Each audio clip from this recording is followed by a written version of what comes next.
There he hung on the cross. Jesus the Christ, the King of the Jews, the Savior of the world. His body was severely bruised, his side pierced and poked.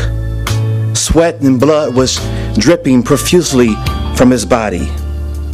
If that was not enough, as he hung there on the cross, the crowd and the bypassers started mocking and blaspheming him, wagging their heads and saying, "You who destroyed the temple and built it in 3 days, save yourself. If you are the Son of God, come down from the cross." It wasn't long before the officials and the chief priests would soon join in on the shameless and public mockery of the King of the Jews. "He saved others, himself he cannot save," they shouted. "If he is the King of Israel, let him come now down from the cross, and we will believe him." As the mockery continued, and the crowd watched with pride in anticipation of Jesus dying, after all, it was them who decided to give up Barabbas and crucify Jesus. The 6th hour had come, and the sky began turning mysteriously dark, filling the whole land. The clouds turned heavy and seemed to be hanging low. Amazement and terror filled the crowd. What could this be? Thought the crowd. It is not night. The sun has not yet set.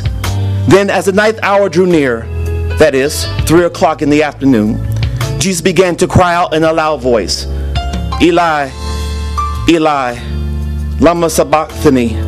That is, my God, why have you forsaken me?"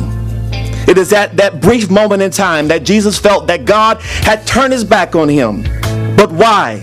Why did Jesus feel God had abandoned him? Did God really abandon him? Most scholars would agree that God did abandon him, but again, I ask why.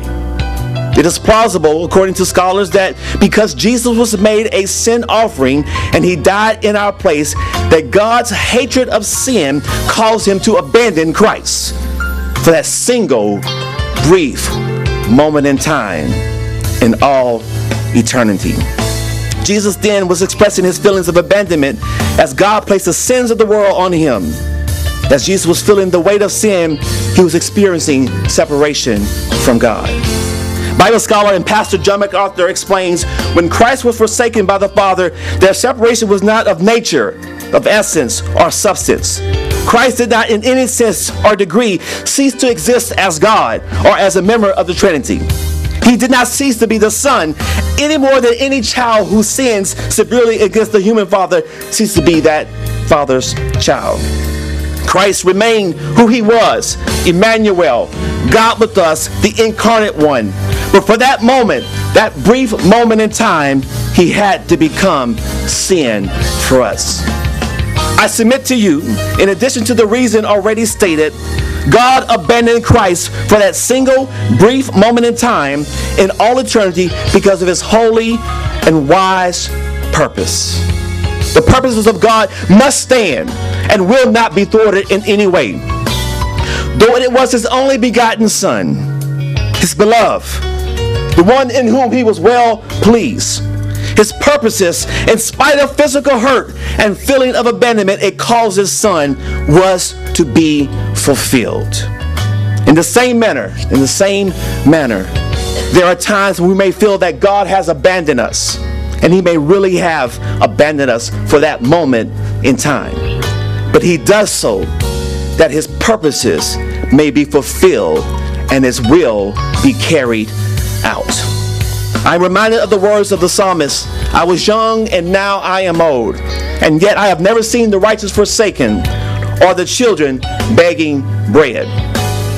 Though you may feel at times God has abandoned you, trust and believe it is only for a moment in time, so that his purposes may be fulfilled. The plans he has for you is to prosper you and not to harm you, to give you a hope and a future. So be strong and courageous.